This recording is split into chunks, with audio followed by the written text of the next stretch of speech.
only in Malaysia but the entire world love to eat and try durian due to its uniqueness in terms of taste, smell and shape.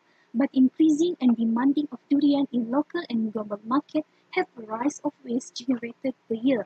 The improper waste management that still be practiced by our local farmers, such as open burning of these old agriculture waste and simply throwing to the landfill, have affected our greenhouse gases and taking the space of our landfill. This is because our landfill cannot forever accommodate if the waste keep increasing. As a consequence, this will harmful our environment and the entire organism. But what can we do? Assalamualaikum to Prof. Zainab. I am Nurul Arina Afia binti Sajaruddin will present my research proposal with the title Manufacture of Biochar from Durian Shell and Utilization for Plant Growth. First of all, I will introduce a little bit of my background in my study. Agriculture economics is one of the most important for the income of all countries in the world. The demanding and increasing of durian in local and global market have increased the waste generated per year, and this can be proven by, according to Malaysia Investment Development Authority 2020, Malaysia generated nearly 168 million tons of biomass or agriculture waste over years, especially durian shell waste. In order to overcome this kind of problem, the interest of my major interest in the study is a biochar. Therefore, the research is aimed to utilize plant growth by increasing the soil availability of nutrients through applications of biochar from durian shell waste. Every research have their own problem statement, and in my research, the problem is I want to solve is an excessive agriculture waste that increase over the year become the greatest challenge for me to overcome this kind of problem.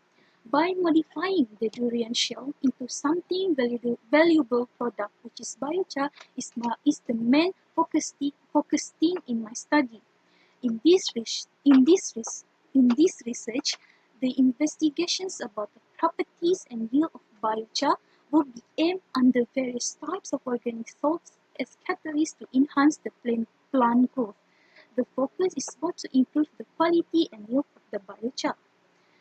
In my research, there are four main research objectives, which are: first is to determine the properties of the durian shell, second is to characterize the biolysis process to produce biochar from durian shell, third is to evaluate sustainability of chemically modified biochar to increase plant growth, fourth is to study the yield and properties of biochar under different types of organic salt catalysts.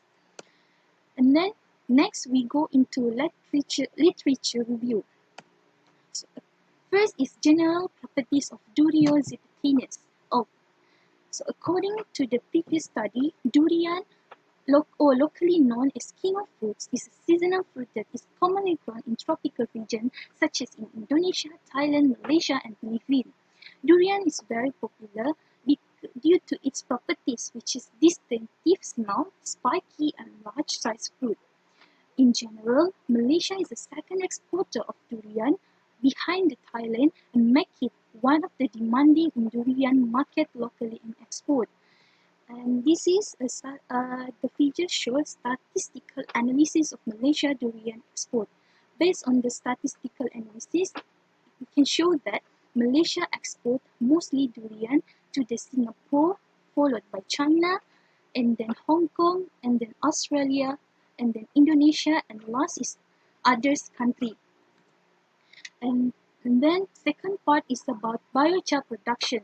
So from the previous study, according to Tan et al. 2019 stated that compared to all thermal decomposition process, pyrolysis was the most effective and widely used in converting the organic compound into valuable product under an inert atmosphere and relatively low temperature. Note that based on Dawat et al. 2019 stated that slow pyrolysis might take a time, but it will produce a lot of yield compared to the fast pyrolysis. Not only that, biochar application also can be determined based on the previous study. Korea et al. 2019 stated that one of the applications of biochar was to enhance the plant growth and yield of crop, and the application of biochar at different rates also can alter the soil pH, and as a consequence, it will affect the nutrient and microbial activity and structure, thus altering the cycling of nitrogen and phosphorus. And the third part is research methodology. In my study, the research method started with the preparations of durian shell, at where the waste of the shell durian will be collected from local processing industry around area of Kota Samarahan in Kuching. After that, several catalysts of organic salt will be added where the pyrolysis was taking place. And the third step at where the X-ray spectroscopy diffraction analysis will be used in order to determine the calicyanide as the dominant mineral in durian, and last but not least, in order to determine the efficiency of biochar from durian shell waste, we will test those biochar to different kinds of plant. And the last part is the conclusion. As a conclusion, there are many ways that we can do in order to serve the environment. Changes the waste into biochar is one of the products that we can do. I hope that novel knowledge from this fundamental study has potential in investment agriculture in the future. I remember Carl Horace says that each and every one of us can make in the way we live our lives and become part of the solution. This is my contract of my study, and then this is my list of references. That's all from me. Thank you.